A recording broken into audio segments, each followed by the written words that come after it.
20 horas 25 minutitos, continuamos en Dialogando, hoy jueves 24 de abril, recordando a la audiencia que nos pueden escuchar a través del dial 100.3 Radio Sudamericana y también a través de nuestro reciente canal de YouTube creado, gracias a Francisco Acosta, Dialogando con Liliana Romero. Entran en YouTube y en el buscador escriben @dialogando con Liliana Romero o dialogando con Liliana Romero y ya pueden acceder y vernos, además de escucharnos, ¿no?, por el vivo del streaming. Bueno, hablamos del Papa Francisco y del legado que nos deja el Papa Francisco y realmente cuánto más tenemos que trabajar para que sus enseñanzas y su legado prendan y tengan frutos en todos nosotros. Y cuando digo todos, no dejo excluido absolutamente a nadie, ¿no? Incluso a muchos de los que van a ir a despedirlo el sábado en el funeral y van a aparecer enfocados en las cámaras de todos los medios y ocupando sitiales, ¿no? Me refiero a primeros mandatarios, personalidades de todo el mundo y de todos los ámbitos políticos, empresariales, económicos, probablemente, que vayan ahí a ocupar sitiales y que están tan lejanos a la doctrina del Papa Francisco. Todo eso tenemos que empezar a revisar, ¿no? Porque si no quedamos nada más que en lo discursivo y en la práctica muy distanciados de todo lo que Francisco no solamente dijo y predicó, sino que hizo, porque no hay una pizca de divorcio, hay una absoluta coherencia entre lo que dijo e hizo. Lo tenemos aquí en estudio, hace rato que no nos visitaba, a Jorge Iceta, secretario ejecutivo del Comité Provincial de Prevención de la Tortura. Jorge, ¿qué tal? ¿Cómo te va? Buenas noches. Buenas noches, Liliana. Bueno, en una zona gris. Estoy dejando de ser secretario ejecutivo. Soy comisionado ya designado por ambas cámaras. Falta la puesta en posesión del cargo y posteriormente la elección de presidente. El doctor Leguizamón no es más presidente del Comité Provincial de Prevención de la Tortura de la provincia de Corrientes. El proyecto que aprobó la designación de los nuevos comisionados lo deja como presidente honorario ad vitam al doctor Leguizamón, pero sin las funciones administrativas. ¿Y quién es el nuevo presidente? Todavía no se eligió. ¿Y el secretario ejecutivo? Tampoco. O sea que Jorge Iceta... probablemente la semana que después del 1 de mayo se reúnan los comisionados y se elijan. Entonces ya no más el cargo de secretario ejecutivo. No, ahora comisionado. Es decir, comisionado significa integrante, ¿no? De este Comité Provincial de Prevención de la Tortura. Sí. ¿De qué manera se eligen los que integran este organismo provincial? La composición son 11 miembros, 4 legisladores, un representante del Poder Legislativo, del Poder Judicial, el secretario de Derechos Humanos y 5 representantes de las organizaciones sociales o de derechos humanos con antecedentes en la provincia que presentan sus respectivos candidatos. Se presentaron únicamente 5. Y un representante del Superior Tribunal de Justicia. Exacto, por el Poder Judicial está el doctor Chaín, el doctor Cuevas por secretario de Derechos Humanos, Martín Barrio Nuevo y Marlene Gauna por la Cámara de Diputados y Senadores por el Partido Justicialista, Diógenes González y Andrea Guiota por el oficialismo, digamos, el bloque oficialista. Uno senador y otro diputado, y los nuevos comisionados son Oscar Tobani de Paso de los Libres, José Manuel Vázquez por la Casa de Derechos Humanos de Curuzú, Lisa Monjes por MEDES, que es una asociación de Goya, por el Galpón del Regimiento 9 y su espacio de memoria, la doctora Sofía Domínguez, y por la Comisión de Derechos Humanos, el que les habla. Quien les habla, Jorge Zeta. Exacto. Bueno, hoy a la mañana nos llegó, hoy a la mañana creo que fue, sí, una información con, además de la información acompañada por imágenes muy impactantes que habrían ocurrido en una comisaría de la ciudad de Corrientes. ¿Qué sucedió? El día martes recibimos en el teléfono institucional la denuncia de una persona que se encontraba detenida en la comisaría 20, en el barrio Pirayuí, muy golpeada, a decir, por el procedimiento, cómo fue llevado por el personal policial hacia esta dependencia policial. Bueno, nos apersonamos. Una persona detenida. Detenida. En la comisaría 20. En el asentamiento, lo detuvieron en el asentamiento del barrio Pirayuí y lo trasladaron a la comisaría 20. Bueno, eso fue el día anterior, el día 20. Domingo. No, lunes. 21. Nosotros intervenimos el martes 22. ¿Por qué razones detuvieron a esa persona? Aparentemente, después apareció una causa por un supuesto robo con escalamiento.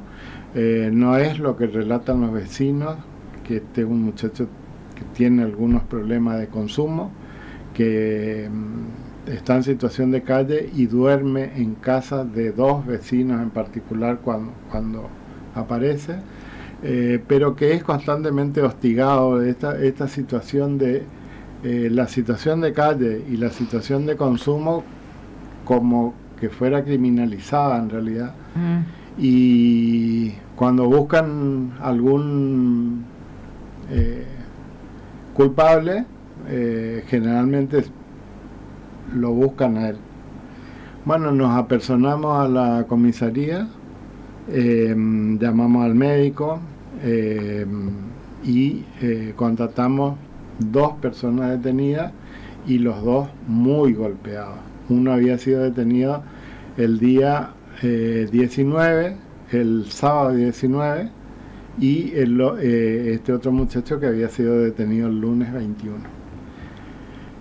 Bueno, nuestro médico constató las lesiones. La verdad que he impactado, sobre todo con el primero, porque tenía tatuada la espalda desde la nuca hasta el tobillo con 30 perdigonazos de bala de goma. ¿Cuántos? 30. Era un desastre. Y 2 cortes en la cabeza.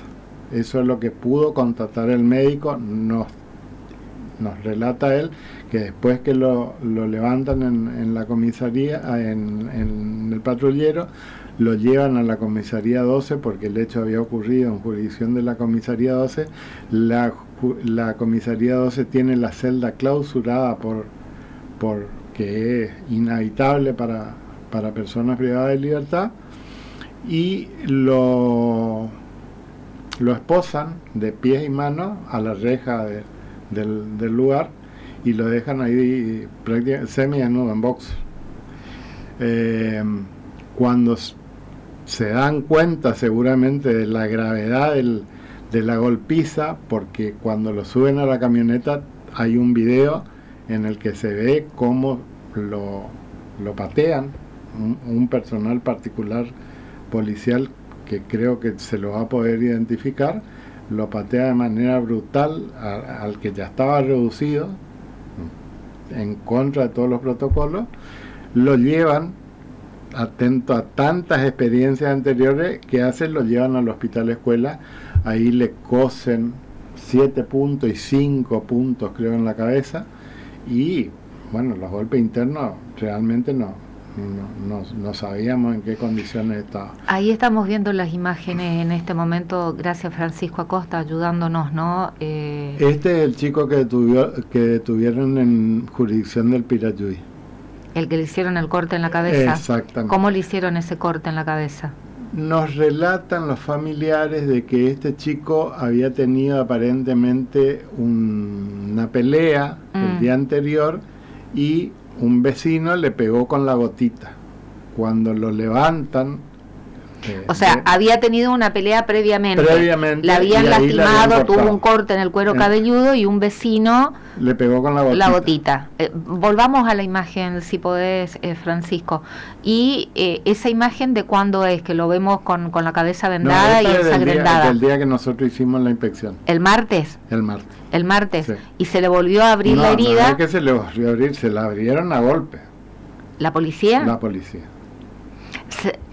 No hay justificativo, digo, pero ¿se resistió, peleó con la policía? Según relatan los vecinos, primero que no era la persona que estaban buscando. Ligó de rebote. Pero era el que tenía los números para salir, para ser detenido, para esclarecer otro hecho en el que él no había participado. Esto es lo que nos refieren. O sea, teoría del hombroso. Teoría del hombroso, se cumple ahí. Sí. O sea, reunía las características. Este chico tiene problemas de consumo y bueno, vive en la calle.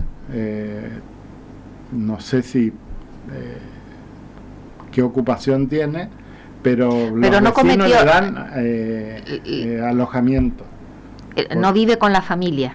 No, está separado, tiene un chico y vive en la casa de dos vecinos, en una terraza. Que lo asisten, que digamos. Que le dejan dormir ahí, porque es lo único que hace ahí. Ellos no saben qué hace durante el día, pero no es un chico molesto ni nada, al contrario. ¿Y había cometido algún hecho ilícito para que lo aprendan?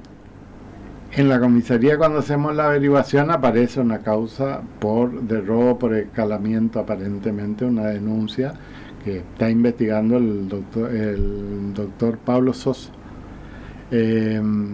Y después el caso de... ¿El que tiene cuántos perdigones? 30 es el que lo detuvieron, creo que es Barrio Virgen de los Dolores, en jurisdicción de la comisaría 2. Ahí tenemos la imagen, ¿esa? Sí, de la nuca al... 1, 2, 3, 4, 5, 6, 7, 8, 9, 10, 11, 12, es lo que llego, 14, 15, 16, es lo que llego a distinguir. En la pierna también, sí, ese es el mismo. Tenía una muy fea en el tendón de Aquiles, que prácticamente le pasó de lado a lado. Saquemos el zócalo, ahí estamos viendo. Esa es. ¿Esa es? Sí, esa es la del tobillo. Y otra de la pierna es la misma persona. Sí. Ahí, pero está perforada la... Por Dios. No sé cómo nos rompieron. 1, 2, 3, 4. No, pero esta es la parte de adelante también de la pierna, de la rodilla al empeine. Sí. Pero es impresionante los agujeros que tiene. Muy cerca. Y la de los brazos también me está diciendo Francisco, que hay imágenes que muestran, además de la pierna, además de la espalda, el tobillo. No se ve por y tenemos golpe, pero las nalgas también. Tenemos el de los brazos, había una del hombro, me parece, Francisco. También no solo él, las dos hermanas que estaban en el lugar también hoy hicieron la denuncia, porque se encontraron con nosotros, iban a verlo y nos mostraron las piernas, una chica. Ahí, ¿ese quién es? ¿Cuál de los dos? ¿El de las balas de goma también? El que está lesionado en el hombro. No, que se lo ve. Este es el otro. ¿El del golpe en la cabeza? Sí. ¿Son dos en total? Sí, dos. Las hermanas del chico de la comisaría 12 también hoy hicieron la denuncia, pues tienen balazo, perdigonazo por todas partes. Y porque, bueno, ahí ustedes estamos viendo en estas imágenes, disculpen los que están escuchando radio, ¿no? Pero no estamos solamente radio. Para quienes siguen el streaming estamos viendo también las imágenes. Ahí nos mostraba cómo lo ataron con las esposas a la reja de la comisaría 12. Eso ya es en la comisaría. Esto es en la 20. ¿Y por qué de la 12 le trasladaron a la 20? Porque son jurisdicciones distintas. No, la 12 está clausurada la celda por la recomendación del comité. La 12 y la segunda tienen las celdas clausuradas, al igual que la 16, que en este momento sí ya habilitaron las celdas nuevas. Por las condiciones, por las Jorge. condiciones, eran horrorosas. Bueno, hay una imagen también en donde vemos una celda, Francisco, que un colchón que no es colchón. No, sí. ¿Esa es la 20 o la 12? En ese lugar durmió el chico de la comisaría 20, que Esa fue es la aprendido 20. por la 20. Esto es en la 20. En ese pedazo de colchón durmió de goma el espuma, chico. digamos, de goma Exacto, espuma. de goma espuma. Durmió el chico esa noche hasta que, bueno, intervenimos nosotros, no sabemos por qué, la celda estaba cerrada, o sea, tiene 2 celdas con 2 catres cada una. ¿Y eso donde está esa goma espuma rota Eso es un oficiando pasillo, colchón? el pasillo. ¿Y está superpoblada la 20 como No, para que le hagan dormir? estaban ellos 2 solos. ¿Y por qué estaba en ese lugar? No nos dieron una explicación. 2 cosas tengo que resaltar. Automáticamente cuando nos encontramos con esto, la llamamos a la autora, a Laila, a la comisaria, Que es el enlace, de ¿no? enlace, y le dijimos, mira Laila, tenés que venir porque esto es gravísimo. ¿Y fue? Llegaron automáticamente ella y el doctor Romero. Nos prestaron toda la colaboración, inclusive empezamos a sacar fotos del libro de guardia y nos habían cuestionado que por qué escaneábamos el libro, pero automáticamente se nos allanó todo el camino. Nos comunicamos con los 2 fiscales, con el doctor Robinó y con el doctor Sosa. Le pedimos la intervención del cuerpo médico forense, que intervino el doctor Galvez, para que examine, para que constaten todas las lesiones y se inicie la investigación por el abuso de la fuerza policial en la detención de estas 2 personas. Para decir bien el nombre, es la comisario inspector Laila Pamela Godoy, que es de la División Coordinación de la Policía de la Provincia de Corrientes, División Coordinación con Organismo de Derechos Humanos. Exacto. Que esto fue creado especialmente, ¿no?, para por el comisario coordinar. Molina cuando era jefe de policía. Y permaneció esta política dentro de la fuerza policial. Con Leguizamón también continuó. Sí. Para coordinar con organismos de derechos humanos, como es el Comité Provincial de Prevención de la Tortura, con el trabajo que realiza la fuerza policial y en el trabajo también de monitoreo que realiza el comité. Sí. ¿Y en qué situación quedan estos hechos? Bueno, hoy recién pudimos ir a la fiscalía porque los expedientes se pueden ver únicamente martes y jueves. Para los profesionales nos apersonamos a la fiscalía del doctor Robinó, nos atendió la secretaria, nos confirmó de que ya estaba hecha el estudio, el informe médico del servicio médico forense, y lo mismo en el caso del doctor Pablo Sosa. Y las hermanas que también denunciaron como víctimas. ¿Cuál de los 2 de las hermanas? ¿Del Virgen de los Dolores? Del Virgen de los Dolores. Mm. El otro, un chico prácticamente vive solo y no tiene familiares. Perdón. Pero las hermanas sí estaban muy... inclusive aparecieron algunas vecinas que están dispuestas a declarar porque dice que este es un procedimiento habitual de la 12 en el barrio. De entrar así, sin orden de allanamiento, a los tiros. ¿Pero y por qué fue el operativo? El justificativo del esa es operativo. Una zona caliente. La jurisdicción de la comisaría 12 es una zona caliente de la ciudad. Pero esto no justifica el exceso en el uso de la fuerza. Exactamente.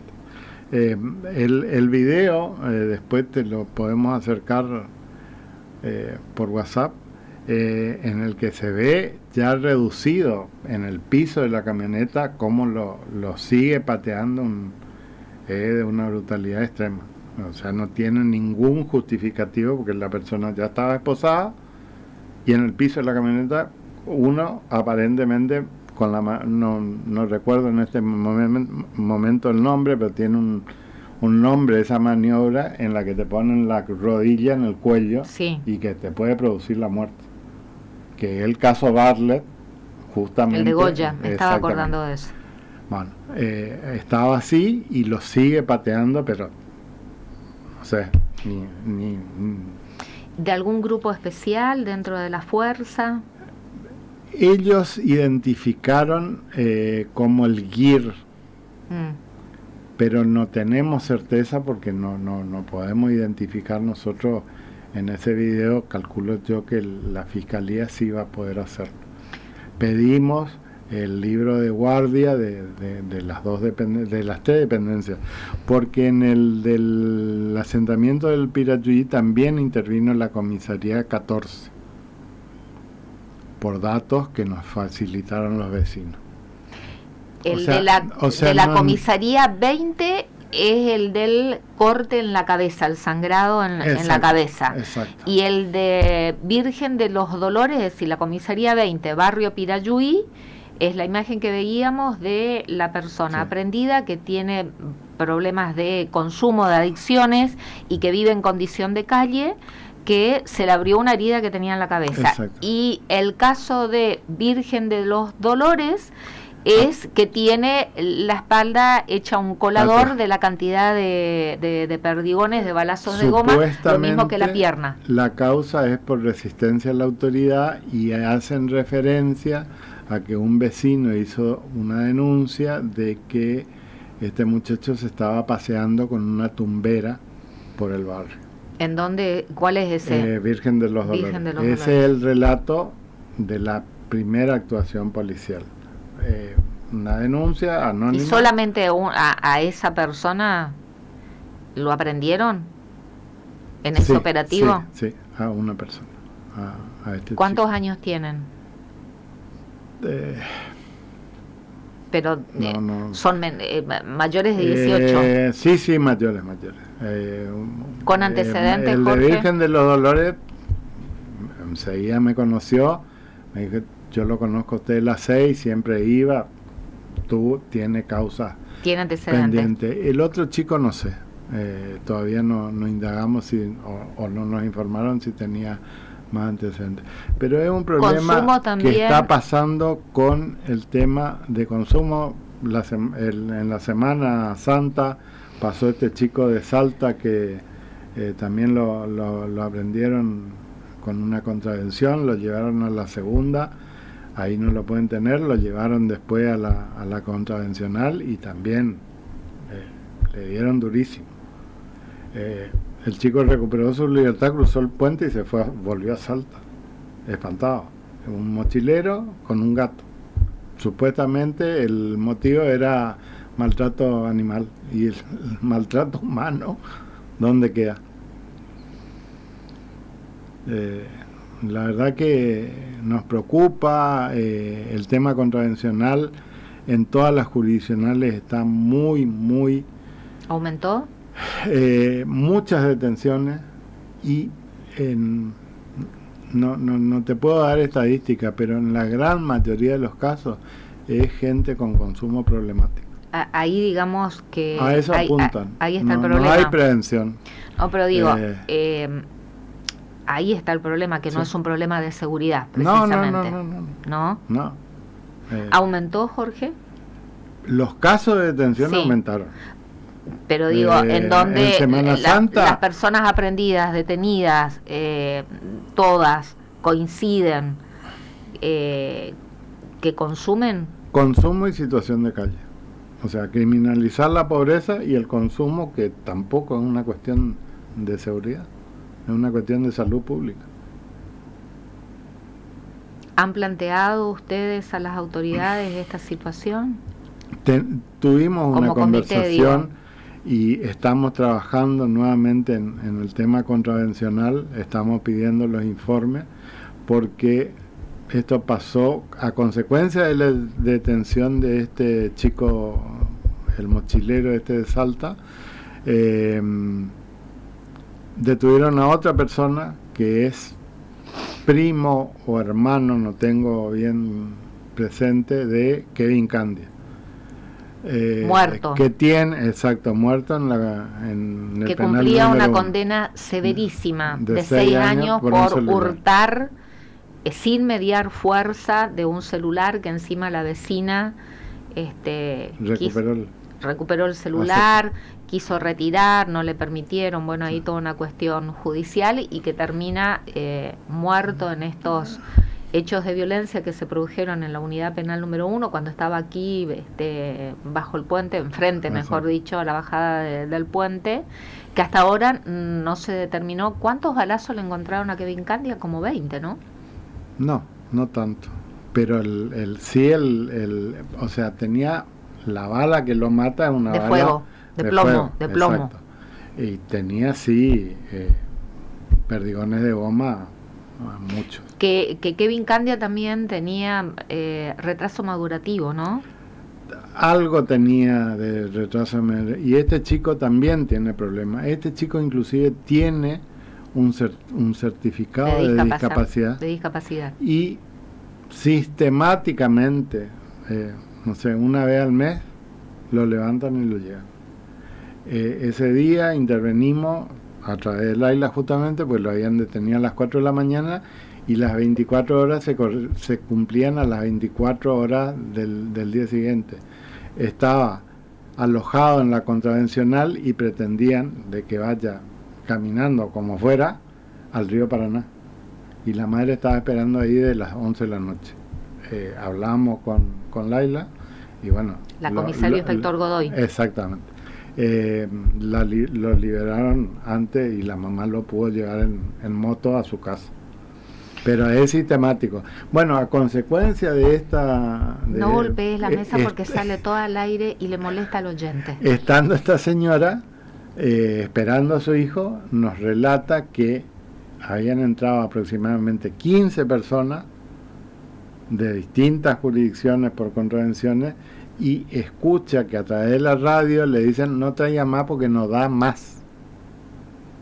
O sea, cubrimos el cupo. En la capacidad de la comisaría para alojar a prendidos. Y en más de una oportunidad nosotros hemos encontrado 20 personas en esa celda. O sea, el problema no es la inseguridad, la problemática es el consumo. El consumo y en barrios que se vea marginales. La situación de calle. Consumo y situación de calle. Esa realidad, que la vemos todos los días en todas las esquinas de las avenidas. Yo por lo menos, perdón, no puedo estar muy equivocada, creo que esto no es un problema o una problemática que debe resolver el área de seguridad. De ninguna manera. Este es un problema de salud. De salud mental. Y nosotros el año pasado en esas porque jornadas que tuvimos... ¿Qué hacemos con estos chicos que estábamos viendo las imágenes? Chicos, digo, no sé, son jóvenes. Uno debe tener 30 y pico de años y el otro no llega a los 30. ¿Qué hacemos?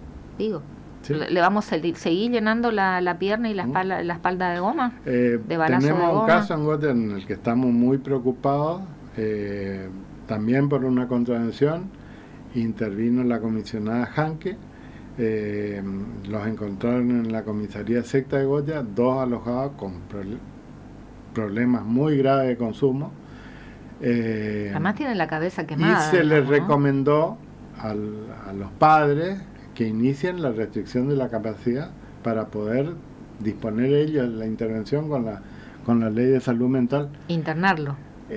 O sea, someterlos a tratamiento. La mamá de uno inició el proceso a través de la defensora oficial y nos encontramos con la sorpresa de que el juzgado ordena que el hospital de Goya pueda determinar la capacidad y no hay psiquiatra hasta el 4 de junio.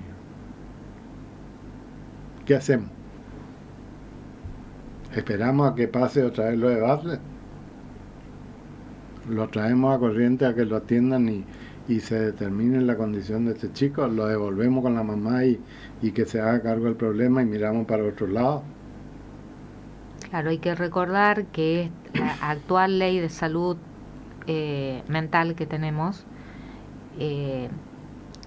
se necesita que la persona afectada voluntariamente quiera internarse y someterse al tratamiento. Si la persona voluntariamente no accede, no se la puede obligar más que con orden judicial. Exacto. O sea, tiene que intervenir la justicia. Para que intervenga la justicia, se necesita determinar el grado, justamente cómo está afectado en su salud mental, que necesariamente se necesita obligarlo de esta manera compulsiva a la internación. Es decir, son personas que no pueden manejar porque están totalmente afectadas en su salud mental por el consumo de lo que sea, por la adicción que tengan, ¿no? Así sí, es. Sí, así es. Seguramente no es competencia del comité, pero tampoco podemos dejar de ver esta realidad, y nosotros venimos reclamando hace tiempo, y creería yo que debe estar en la agencia en la agenda del gobierno, la creación de un instituto o algo parecido para el tratamiento de las adicciones. No podemos continuar sin ver la realidad, que inclusive los comisionados del interior nos dicen que es más grave en el interior porque no tienen a dónde recurrir. Y se agrava más por esta realidad que vivimos socialmente, ¿no? Que estas personas son rechazadas socialmente.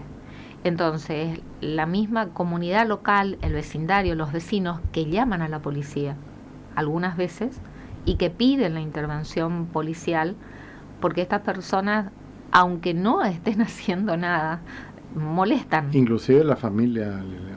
Bueno, por eso, aunque ya no pueden manejarlo. Bueno, pero la opción es la policía. Y sí, llaman a la policía para que la policía intervenga. Sí. Pero no es un problema de la policía. No. Lo conversamos con Laila, con la comisaria Godoy. Pero es cierto, lo que primero hace el vecino, acude a la comisaría de su jurisdicción y pide que intervengan para controlar la situación, que puede estar en un brote de cualquier cosa y no precisamente cometiendo un hecho delictivo, cuando sí la policía debe intervenir. Entonces la policía tiene que intervenir, porque si no interviene y no acude, los vecinos putean en contra de la policía, y así la bola va girando y se va agrandando, ¿no? Pero sí. Es una problemática muy seria. Y no es de seguridad, como no es de seguridad. Más allá del mal uso de la fuerza por la policía en estos primeros momentos de la detención, vaya a saber qué explicación tiene este uso desmedido. A mí me ha pasado un día trotando por la Costanera, 2 personas en estado de ebriedad, los levantaron.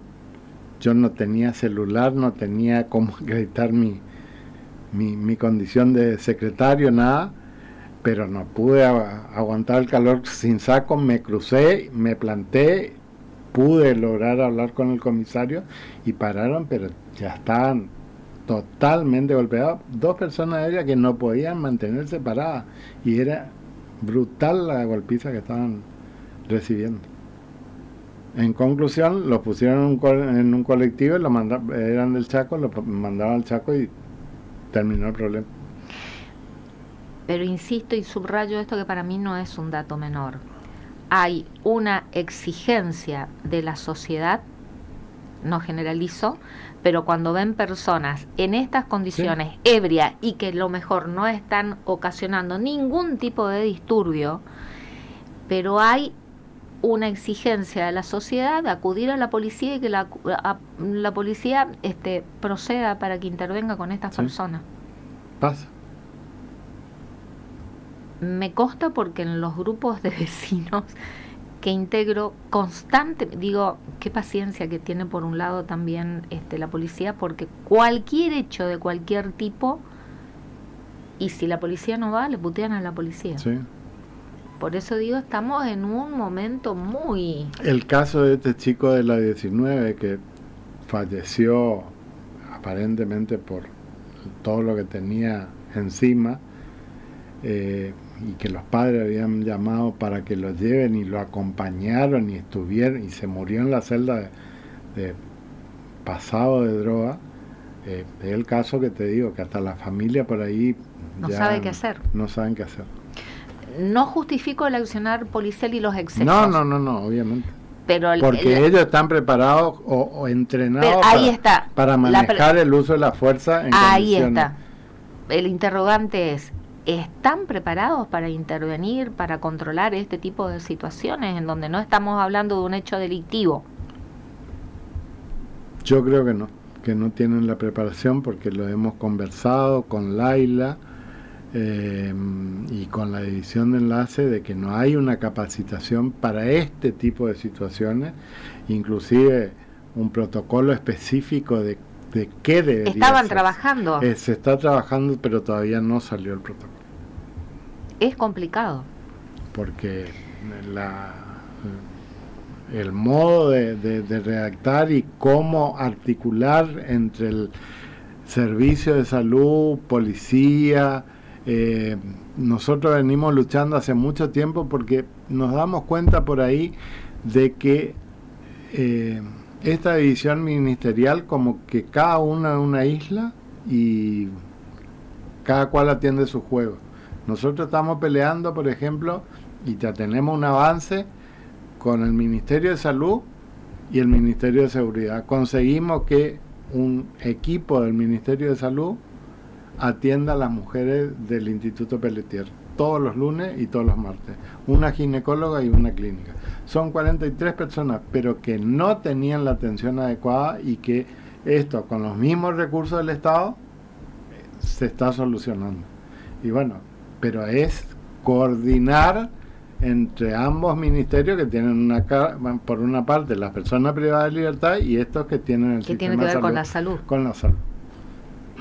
En estos 2 últimos años se les hizo la colocación de los parches para detección del cáncer de mama, todos los estudios ginecológicos, todo lo que se necesita a través de este equipo médico especializado en mujeres, dependiente del ministerio. Bueno, ahí puede ser que quienes nos están escuchando, algunos digan, pero ¿por qué gastar recursos del Estado en las personas detenidas y privadas de libertad? Puede ser que algunos digan, por algo será que están detenidas en libertad. ¿Por qué vamos a gastar recursos del Estado de ponerle un parche para prevención del cáncer de mama, o ir a atenderlas y que vayan los médicos al Ministerio de Salud? Y porque sale más caro el tratamiento del cáncer que el parche. Pero bueno, hay Prevenir. quienes entienden que el Estado no debe gastar nada en las personas que están privadas de libertad, Jorge, a eso es lo que voy. Sí. Y hay quienes entienden que las personas que están en condiciones de calle o que están bajo consumos problemáticos o que tienen adicciones y que consumen la peor porquería que les quema la cabeza, tampoco tienen que el Estado ocuparse de ellas. Hay en estos tiempos más todavía, estamos en la era de las fuerzas del cielo, ¿no? Cero, por eso yo decía al inicio, lo estamos despidiendo el Papa Francisco, y vemos este tipo de contradicciones, en donde no es solo la policía, el exceso en la utilización de la fuerza en este tipo de intervenciones, ¿no? Sí. No la justifico, es la sociedad que pide eso, lamentablemente. Sí, me pasa a mí en mi grupo de amigos, en el que no soy justamente bien recibido por ahí cuando se interviene y salta a la luz algunos casos puntuales. Los comentarios no son de lo más agradables. Sí, no piden paredón y fusilamiento. Exactamente. Y lloramos al Papa Francisco, y bueno, el Papa Francisco hablaba de la cultura del descarte, ¿no? Que este tipo de personas excluidos totalmente del sistema, descartados. Sí. Entonces ahí tenés la contradicción. Y muchos van a estar sentados en las primeras filas y en sitiales de honor en la ceremonia fúnebre del Papa, y con una política absolutamente, diametralmente opuesta a lo que predicaba. El representante del maligno. Sí, no, pero no solamente nuestro presidente, sino muchos otros más. Bueno, seguramente van a estar. ¿Está en manos de la justicia entonces estos dos? Está en manos de la justicia, bueno, eso hubo un cambio significativo desde la aparición del comité. La justicia, los fiscales, sobre todo acá de Capital, siempre han acompañado las denuncias, han hecho las averiguaciones, investigaciones. Estamos ahí a días de empezar el juicio, no, mejor dicho, estamos en el ofrecimiento de prueba del juicio de Manchita, este chico que falleció en la unidad 6, producto de los golpes que recibió. Bueno, ya estamos en la etapa final, porque es con el código viejo, y bueno, va cambiando en algo. Claro, no, el en Sauce conseguimos, por ejemplo, la condena de los policías que habían golpeado mucho a unos chicos en la comisaría de Sauce. El tribunal de Merced los condenó. Que se corrija lo que no se está haciendo bien, ¿no? Es decir, que los excesos no pueden permitirse. Los excesos no pueden permitirse porque cuestan vida, justamente, ¿no? Pero yo realmente estoy preocupada porque hay en el sentir popular de la sociedad, en determinados sectores, y no solamente hablo de determinados sectores en cuanto a poder adquisitivo, porque también es pobre contra pobre, que piden paredón y fusilamiento. Destacar, sí, el grado de institucionalidad que hemos logrado con el comité, que a diferencia de otros organismos dependientes de las bicamerales, como el Defensor del Pueblo, por ejemplo, que hace años está vacante, la legislatura se puso arriba el objetivo de lograr la renovación, todos los pasos, las entrevistas necesarias. Destaco la actuación de los representantes del comité, Martín Barrio Nuevo, Marlene Gauna, Diógenes González y Andrea Guillota, que son los que empujaron de que la comisión analice los pliegos, hagan el dictamen. La verdad que por lo menos le da el grado de institucionalidad que necesitamos. Mi objetivo ahora como comisionado es lograr una reforma de la ley en la que el comité esté integrado, como dice el Tratado Internacional, únicamente por representantes de las organizaciones sociales. Bueno, paso a paso. Sí. Jorge Zeta, muchísimas gracias. Gracias, Liliana. Nos vamos a una tanda comercial. Francisco Acosta, por favor, y al regreso continuamos con más Dialogando.